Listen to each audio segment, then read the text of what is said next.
సూర్యాపేట జిల్లా వ్యాప్తంగా ఆయకట్టు రైతులు మాత్రం మనం చూస్తున్నాము, చాలా ఇబ్బందులు పడుతున్నారు. పొలాలు మొత్తం కూడా ఎండిపోతున్నాయి. ఒక్కొక్క రైతు సుమారు 20 నుంచి 30 వేల రూపాయల పెట్టుబడి పెట్టినా కూడా చేతికి వచ్చే అవకాశం లేదని కూడా రైతులు మొత్తం కూడా కన్నీరు మున్నీరు అవుతున్నారు మనం చూస్తున్నాము. ఎందుకంటే ఏదైతే చివరి ఆయకట్టు ఉందో, చివరి ఆయకట్టులో ఉన్నటువంటి సూర్యాపేట జిల్లాలో సూర్యాపేట మండలంలో పెనుబాడు కావచ్చు, చివెమల కావచ్చు, మూతే కావచ్చు, ఈ మండలాల్లో మాత్రం తీవ్రంగా రైతులు నష్టపోతున్నారు. ఎందుకంటే ఎస్ఆర్ఎస్పి చివరి ఆయకట్లో ఉన్నటువంటి భూములు మొత్తం కూడా గతంలో ఉన్న ప్రభుత్వంలో ఉన్నటువంటి కొంతమంది ఏంటంటే రైతులు ఎవరైతే ఉన్నారో గత ప్రభుత్వంలో నీళ్ళు అందించడంతో మళ్ళీ ఈసారి కూడా నీళ్ళు అందిస్తున్నారు అనే దృక్పథంతో మాత్రం రైతులు పెట్టుబడి పెట్టి ఒళ్ళు నాట్లు వేయడం జరిగింది. తీరా కరుకొచ్చే దశలో మాత్రం పొలాలు మొత్తం ఎండిపోతున్నాయి. మనం విజువల్స్లో చూస్తున్నాము. ఎందుకంటే ఖచ్చితంగా నీళ్లు అందిస్తున్నారు అనుకున్నవే తప్ప మేము నీళ్లు అందియమని ప్రభుత్వం ప్రకటన చేస్తే మాత్రం మేము నాట్లు వేసేవాళ్ళం కాదని కూడా రైతులు వాపోతున్నారు. ఎందుకంటే మనం చూస్తున్నాము, ముఖ్యంగా సూర్యాపేట జిల్లాలో ఉన్నటువంటి ఇప్పుడు మనం ప్రస్తుతం చివరి మండలంలో ఉన్నాము, మండల కేంద్రం దగ్గర పట్ల ఉన్నాము. మనం అయితే చూస్తున్నాం మొత్తం చూస్తున్నాము. ఈ యొక్క రైతు మాత్రం సుమారు 2 ఎకరాల పొలం నాటేయడం జరిగింది.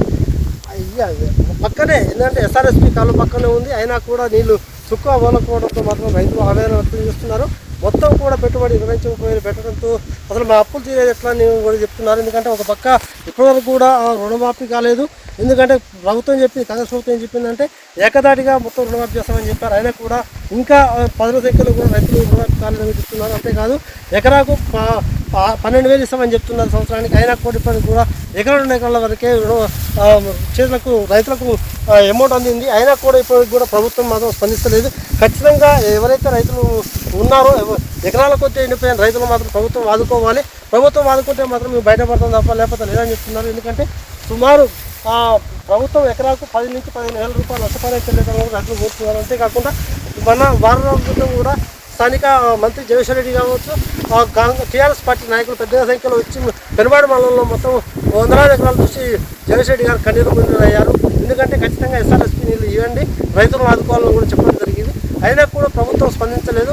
గత రాత్రి మాత్రము ఎవరైతే జిల్లా కలెక్టర్ ఉన్నారో జిల్లా కలెక్టర్ మాత్రము ఇరిగేషన్ అధికారులకు మాత్రం సూచన చేయడం జరిగింది నీళ్ళు అందియాలని.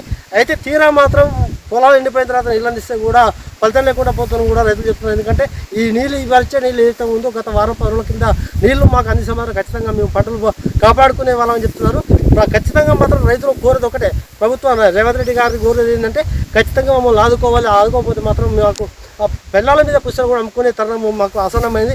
ఎందుకంటే రైతు ప్రభుత్వం చెప్పినట్టు కాంగ్రెస్ ప్రభుత్వం మాత్రం రైతులకు చేసింది ఏమి లేదని కూడా చెప్పవచ్చు. ఎందుకంటే మనం ఒక పక్క చూస్తున్నాం, ఇప్పటికి కూడా మార్కెట్లో యూరియా దొరకట్లేదు. ఎందుకంటే బ్లాక్ మార్కెట్లో తరిస్తున్నారు, లేకపోతే కేంద్ర ప్రభుత్వం పంపిస్తున్నది అర్థం కావట్లేదు. ఒకవేళ యూరియా దొరికినా కూడా బస్తా మీద 20 నుంచి 30 రూపాయలు అధికంగా తీసుకుంటున్నారు. అంతేకాదు ఒకవేళ యూరియా ఇచ్చినా కూడా దానికి పోటీగా ఏదో ఒక వస్తువు తీసుకోవాలి. ఎందుకంటే వరి పొలానికి సంబంధించినటువంటి మందు తీసుకోవాలి, లేకపోతే గుళకలుగా లేకపోతే మిగతా పిష్కా చేసే మందు తీసుకుంటున్నాయి, యూరియా ఇస్తామని చెప్తున్నారు. అంతేకాకుండా మనం చూస్తున్నాం జిల్లా వ్యాప్తంగా కూడా 100 ఎకరాలు కాదు 1000 ఎకరాలు కూడా ఎస్ఆర్ఎస్పి కాలం కింద మొత్తం ఎండిపోయాయంటే ఇది ప్రభుత్వానికి చెడ్డపేరు తెచ్చే అవకాశం ఉంది. ఖచ్చితంగా ఇప్పటికైనా ఎండిపోయిన రైతులను ప్రభుత్వం గుర్తించి ఖచ్చితంగా వాళ్ళకి మాత్రం నష్టపరిహారం చెల్లిస్తేనే బాగుంటుంది తప్ప లేకపోతే మాత్రం ఖచ్చితంగా రైతులకు మాత్రం రోడ్డులో పడే అవకాశం ఉందని చెప్పవచ్చు. అంతేకాదు ముఖ్యంగా జిల్లా కలెక్టర్ గారు కూడా ప్రతి ఒక్క ఎకరాకు సూర్యాపేట జిల్లాలో మొత్తం ఎన్ని ఎకరాలు ఎస్ఆర్ఎస్పి కింద సాగు చేశారో ఎస్ఆర్ఎస్పి కాలంలో కింద సాగు చేసినటువంటి ఎన్ని ఎకరాలు మొత్తం ఎండిపోయో ఖచ్చితంగా సర్వే చేసి నిజంగా రైతులకు మేలు చేసే అవకాశం కల్పిస్తే మాత్రం రైతులు బాగుపడతారు. లేకపోతే మాత్రం రైతులు మాత్రం మళ్ళీ అప్పు కోసం ప్రైవేటు వ్యాపారుల దగ్గరికి వచ్చిందే మళ్ళీ వ్యాపారులు మాత్రం రైతుల్ని పీడించవలసిందే. ఖచ్చితంగా వాళ్ళు మాత్రం అప్పుల పాల్గాల్సిన అవసరం ఉంది. ఖచ్చితంగా జిల్లా కలెక్టర్ కావచ్చు లేదా జిల్లా మంత్రి ఉత్తమ్ కుమార్ రెడ్డి స్పందించి ఖచ్చితంగా ఎస్ఆర్ఎస్పి కింద నాటేసిన రైతులు ఖచ్చితంగా ఆదుకుంటేనే బాగుంటుందని కూడా రైతులు వేడుకుంటున్నారు.